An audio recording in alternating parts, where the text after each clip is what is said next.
Praise the lord. యేసుక్రీస్తు ప్రభువారి ప్రశస్తమైన నామంలో మీకు శుభాలు వందనాలు తెలియజేసుకుంటూ ఉన్నాను. ప్రియ సహోదరి సహోదరులారా, ఈ వీడియో ద్వారా మనం జ్ఞాపకం చేసుకోబోతున్న ప్రాముఖ్యమైన విషయం ఏంటంటే సంఘము యొక్క బాధ్యతలలో ఒక ప్రాముఖ్యమైన బాధ్యతను మనం గ్రహించుట అనేది ఎంతైనా అవసరము అనే విషయాన్ని తెలియచేయటం కొరకై ఈ వీడియో చేయటం జరుగుతూ ఉంది. మనం అందరం కూడా అంటే క్రైస్తవులము, రక్షింపబడిన వారము లేదా నూతన జన్మ అనుభవం పొందిన మనం అందరం కూడా సంఘములో సభ్యులము. అది మనకు బాగా తెలిసిన విషయమే.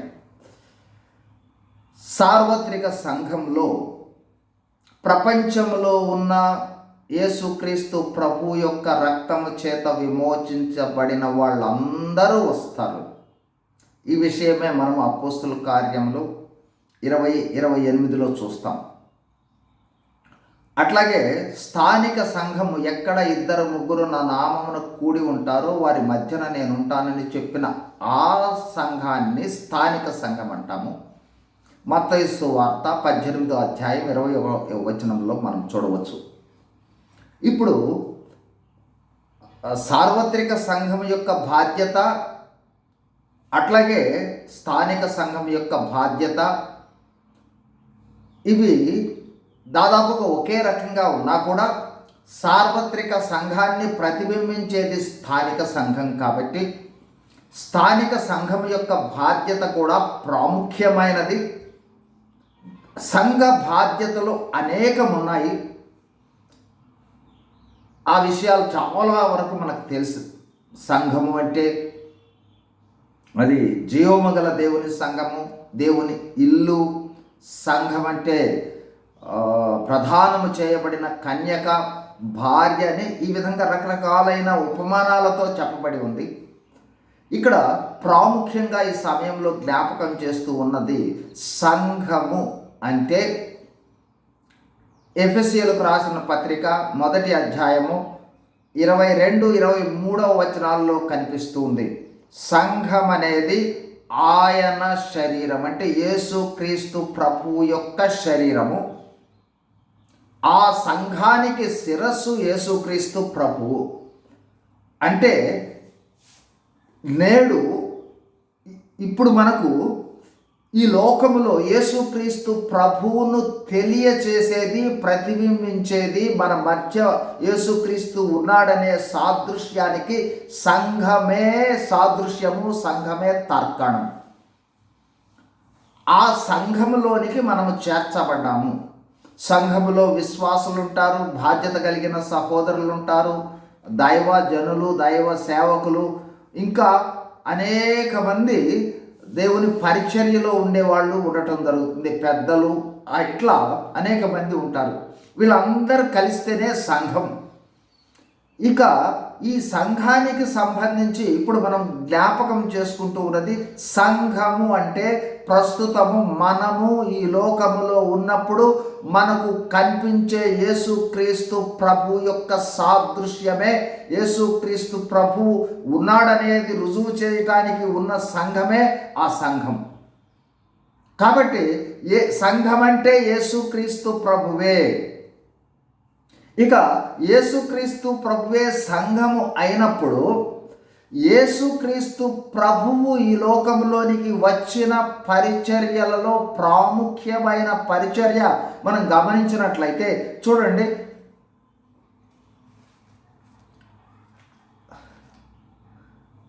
మార్కు సువార్త 1వ అధ్యాయము 15వ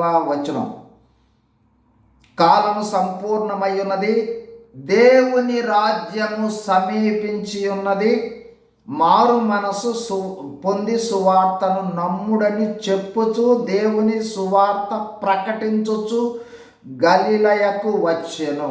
యేసు ప్రభువు చేసిన పని ఏమిటంటే ప్రకటన, సువార్త ప్రకటన.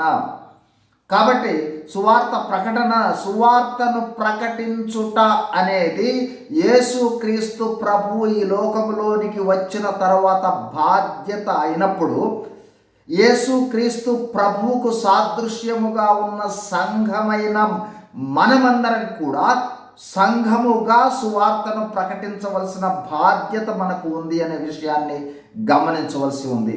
అట్లాగే చూడండి, మీకు మరొక వచనాన్ని మీ గమనంలోనికి తీస్తాం. మత్తయి సువార్త 9వ అధ్యాయం 35వ వచనం. యేసు వారి సమాజ మందిరములలో బోధించుచు, మందిరాలలోనేమో బోధించాడు. తర్వాత చూడండి, రాజ్య సువార్తను ప్రకటించుచు ప్రతి విధమైన రోగము, ప్రతి విధమైన వ్యాధిని స్వస్థపరచు సమస్త పట్టణముల యందును గ్రామముల యందును సంచారం చేశాను. మందిరాలలోనేమో బోధించడం జరుగుతుంది. ఇక తర్వాత సమస్త పట్టణములు గ్రామముల యందు ఏం చేస్తూ ఉన్నాడు? సువార్తను ప్రకటిస్తూ ఉన్నాడు. కాబట్టి మందిరములుగా మనం చేయవలసిన బాధ్యత మందిరములలో ఉన్న వాళ్లకు బోధించటము, మందిరము వెలుపట ఉన్న వాళ్లకు సువార్త ప్రకటించటము, సంచరించి సువార్తను ప్రకటించుట అనేది ప్రాథమిక బాధ్యత. యేసుక్రీస్తు ప్రభువు వారు పరిచర్య ప్రారంభించిన బాధ్యత సువార్త ప్రకటన. ఆ తర్వాత తన జీవితంలో చేసినది కూడా సువార్త ప్రకటనే. ఆ తర్వాత వెళుతూ చెప్పిన మాటను కూడా మనం గమనించినట్లయితే చూడండి, మార్కు సువార్తలోనే ప్రతి సువార్తలో కూడా చివరి భాగం ఇదే కనిపిస్తుంది.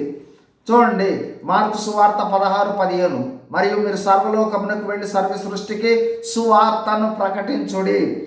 అట్లాగే చూడండి, మత్తయిలో కూడా కనిపిస్తుంది. చూడండి 18. అయితే మత్తయి 28:18.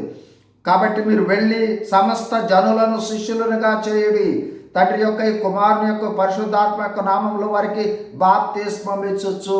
కాబట్టి అందరినీ శిష్యులుగా చేయండి, సువార్త ప్రకటించండి అని యేసుక్రీస్తు ప్రభు వారు చెప్పడం జరిగింది. అట్లాగే చూడండి, మనం గమనించినట్లయితే అపోస్తలుల కార్యంలో కూడా ఒక మాటను చూస్తాం. 8వ అధ్యాయంలో సౌలైతే ఇంటింట జొచ్చి పురుషులను స్త్రీలను ఈడ్చుకొని చెరసాలలో వేయించి సంఘమును పాడు చేయుచుండెను. ఆ సమయంలో చూడండి, కాబట్టి చెదరిపోయిన వారు, అంటే సంఘాన్ని పాడు చేస్తూ ఉన్నప్పుడు చెదరిపోయిన ఆ సంఘ సభ్యులు చేస్తూ ఉన్నది ఏమిటో తెలుసా? సువార్త వాక్యమును ప్రకటించొచ్చు సంచారం చేసిరి. కాబట్టి ఈ సంఘములోనికి వచ్చిన తరువాత సంఘానికి ఉండవలసిన అత్యంత ప్రాముఖ్యమైన ప్రాథమిక బాధ్యత సువార్త ప్రకటన. ఇంకొక విధంగా చెప్పాలి అంటే ప్రజలకు యేసుక్రీస్తును చూపించుట. ఇంకొక విధంగా చెప్పాలి అన్నట్లయితే యేసుక్రీస్తు ప్రభువును చూపించుట.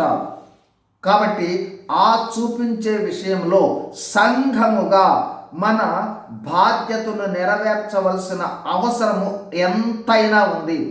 ప్రతి సంఘము తప్పనిసరిగా సంఘము లోపల సంఘానికి సంబంధించిన సేవకులు, బాధ్యత కలిగిన సహోదరులు, వీళ్ళందరూ సంఘములో బోధిస్తూ ఉన్నా కూడా సంఘము వెలుపడికి వెళ్ళి సువార్తను ప్రకటించవలసిన బాధ్యత ప్రతి ఒక్కరి మీద ఉన్నది. కాబట్టి సంఘమును కలుపుకొని సువార్తను ప్రకటించవలసిన బాధ్యత మన అందరి మీద ఉన్నది అనే విషయాన్ని గుర్తుంచుకోవాల్సి ఉంది.